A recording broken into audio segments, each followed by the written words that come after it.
Hi, this is Denise Thompson, the registered dietitian nutritionist for Alcona Health Center. Today we're going to be talking about how to read a food label. Whether you're familiar with the food label or not, hopefully today you'll learn something new. The first thing to look at when reading a nutrition label is the serving size.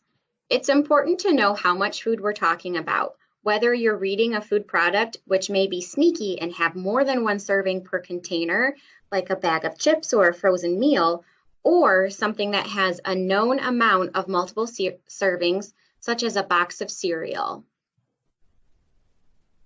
The next thing on the food label is the calories. This will tell you how many calories this product will contribute to your daily caloric intake. You can determine if something is high in calories or low in calories by comparing how many calories are per serving. So, for example, baby carrots have only about 25 calories per serving, per 1 cup serving, and a slice of generic bread has about 80 calories per serving. So using that as perspective, we can determine that this is a fairly high calorie product, having a whole 230 calories in just a 2/3 cup. The nutrients on the food label are always listed in the same order. Total fat will always come first. It's important to limit saturated fat and trans fats in your diet.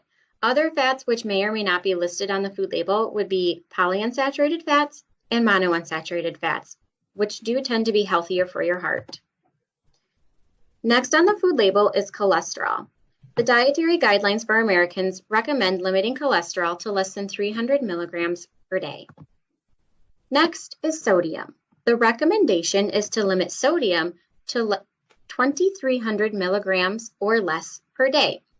A food product that has 140 milligrams or less per serving is considered a low sodium product. Next on the food label is total carbohydrate. If you're diabetic or you have another condition which requires you to monitor your total carbohydrate intake, this is a really important part of the food label for you to pay attention to. Everything which is indented underneath total carbohydrate means that that amount of nutrient contributes to the total carbohydrate count. So, out of these 37 total grams of carbohydrate, 4 of them are coming from fiber and 12 of them are coming from total sugar. Now you may be wondering that 12 and 14 adds up to 16. Where are the remaining 21 grams of carbohydrate coming from? And the answer is that they're very likely coming from starch. And for this reason, it's very important to read total carbohydrate and not just sugar when reading a food label. Because if you only look at sugar, you aren't accounting for the amount of starch, which also breaks down into sugar in your body. In general, you want to choose products that have more fiber and less sugar. Now, out of these 12 grams of total sugar, 10 of them have been added by man. There are some foods that have natural sugars, and those would be things like fruits and vegetables, which won't have added sugar. It's important to limit the amount of added sugar we eat per day. Next on the food label will be protein. You may be wondering, what about percent daily value? Percent daily value tells you how much these nutrients add up when following a 2,000 calorie diet. If you are eating fewer or more than 2,000 calories, the percentages for total fat, carbohydrate, and protein will be different.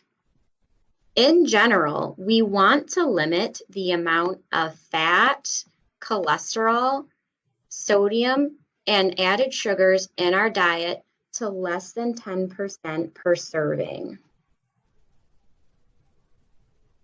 When it comes to the vitamins and minerals, these are the ones that tend to be too low in the American diet.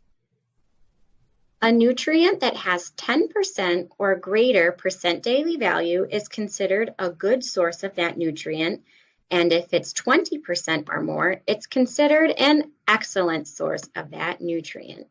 We want to try to get more fiber, vitamins, and minerals in our diet. I hope you enjoyed our video today about how to read a food label. Thank you and have a great day.